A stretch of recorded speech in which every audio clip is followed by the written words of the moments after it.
Hey my loves, welcome and welcome back to the channel. It's your girl Catherine and of course her baby Adobe grazing your screen again after what feels like forever. Well, that is by the way. Anyways, this is gonna be our first episode of our back to school hairstyle series. Yay! I know. This video came really late, like really late because in some places school has already started, the new section has begun.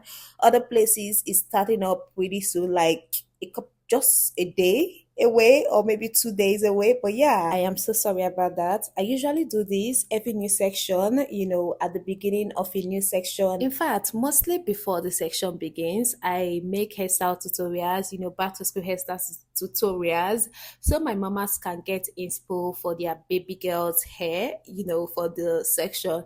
Anywho's, like I said, I am sorry, but let us dive right into this video. Okay, I've already started. As you guys can see, first I parted, an ear to ear pattern just there. You guys are seeing that right now. And I started off straight up from the back, started this twisting out that I'm currently doing right now. For each twist out, I don't just twist out outrightly. Like I first braid, just like I am doing right now. I braid it just for like a split second, let's say 2 to 3 steps, and then I section it into two since you're doing twist, and braids are like three hair parted, if that makes sense. But I just like make it, divide it equally into two, and then start twisting out. For this twist out, we're not doing it like this is not a tight twist out. We want the twist out to be fluffy. Okay, actually I wanted it to be more fluffier than this, and the only way I would have been able to achieve that is if I section her hair tinier than what I already did. And I didn't have that time. I actually started off like that, but as I proceeded, I realized that I'm gonna slip on the hair if I continued sectioning it very tiny in order to achieve the fluffy twist that I wanted. In order to achieve that, I realized that I might possibly not finish the hair in a day. So I had to do what I gotta do. Either ways, this is also cute. It's fluffy all the same. One thing you have to take note of if you're doing this particular, size is that you don't have to make it tight. You don't have to make it tight. Just comb out the hair, and you don't have to use too much product. Be careful when you're using product.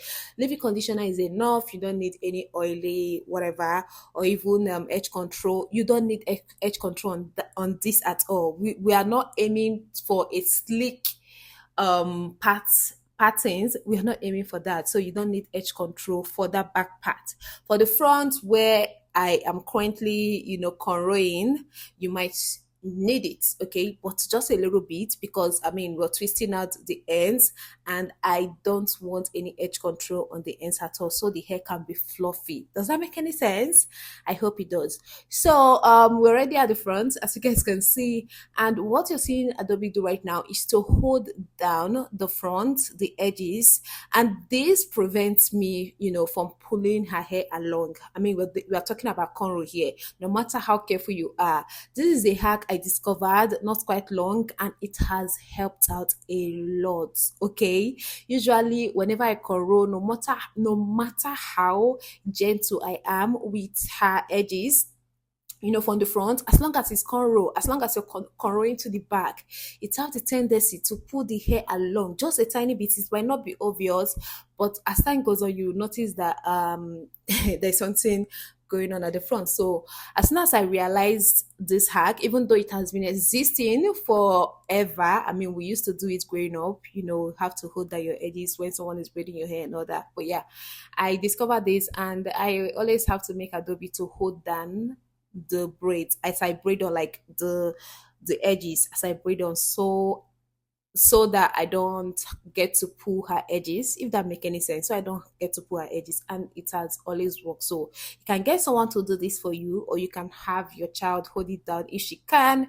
But yeah, basically that is how I have been able to overcome, any hair breakage at her edges, since she have a very fragile edges. Okay, okay. So this is what we're doing at the front. I just wanted something stylish at the front. Initially, I wanted to twist out the whole hair. I mean, I wanted something long lasting, but at the same time, I had to put a lot of things into consideration. If I do that, if I do the style that I had in mind, that is twisting out completely, she would likely have the hairstyle on for like 4 weeks. And that means 4 weeks, I won't be able to create any hairstyle. I won't be able to make any video pertaining to back to school hairstyle. And I mean, we don't want that, right?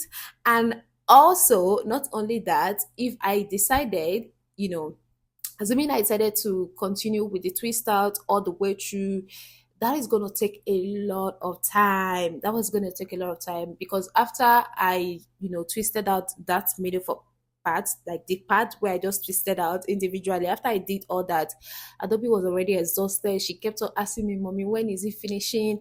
Are you not done? Are you not done?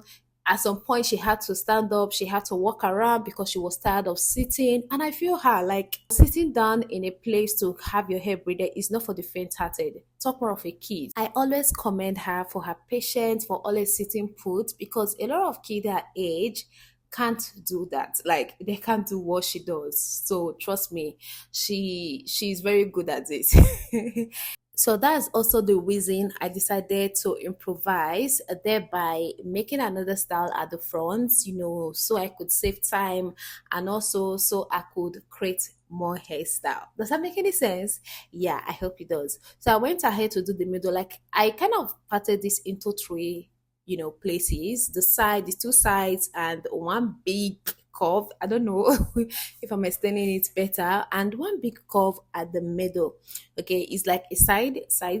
Yeah, I know you guys are seeing it. I know my explanation is not cutting it, so I know you're seeing it, and that is enough explanation for it. So basically, I decided to skip the whole in-depth tutorial for this middle part since I already showed the side parts. I know you guys have already understood what I'm doing, so yeah, basically I am done with the middle part as well. So lastly, this last side, as soon as I got to this side, Adobe was super excited. I mean, I was even counting for her. I was telling her, "Oh, it's remaining two, it's remaining three, it's remaining four," just like that. And that was some kind of encouragement for her. At this point, it was remaining three, and I told her she was so eagerly waiting for me to be done. Okay, I need to point out something here. So I am not twisting out just one on, like, after I'm done cornrowing. I'm not just twisting out one. I am dividing it into two. I'm dividing the ends of the cornrow that I do. All the cornrows that I did, I divide into two. Some of them I even divide into three, and I twist out. Okay, so it could look more fuller, more bulky, if that makes sense. And I just want it to be very fluffy. I just want this hairstyle to be very fluffy, and we are done. Like I said, I am twisting out two on every single cornrow that I did. Okay, just like this one you see right now, just like this one. And that is it for this hairstyle. Adobe was super excited when I told her, that we're done. And in her mind, she thought, oh, I'm gonna stand up now. And I told her, no, hold up, we're not done. And this is the next phase of this hairstyle, but you can just stop here. You don't need to do this next phase at all. The next phase you're going to be seeing now, you don't need to do that. You can just stop here, because I mean, it's really cute. But you know me, okay, you know me when it comes to being extra. I am extra. I can't just do basic. So I decided to start doing some bantu knot at this front part. I think I did a couple, let's say five, or was it six? I can't remember. But yeah, you're gonna be seeing that real soon. I just twisted that, like, basically there is no biggie here. You're not tying anything. I didn't use any rubber band to hold it down so it doesn't unravel, because I mean, who cares? I just wanted it to look, to give it a different, to give the hair a little bit of different look. Like I said, it's really not necessary. So that is why I decided not to tie it with anything at all. I just wanted a different look with the hairstyle. Okay. So yeah, this is what I achieved. At the end of the day, don't let me know in the comment section, this, like, the hairstyle like this with how it looked before I did this. I did this whole bantu thinning here. Which do you prefer? For me, I prefer this one because it made it look kind of different. It gave it more definition, made it look more stylish, not basic at all, and I love it for that. But do let me know, let me hear your thoughts in the comment section. Look at my baby girl. See how gorgeous this hairstyle turned out. See how beautiful. We've come to the end of this video. Catch you all in my next one. Bye.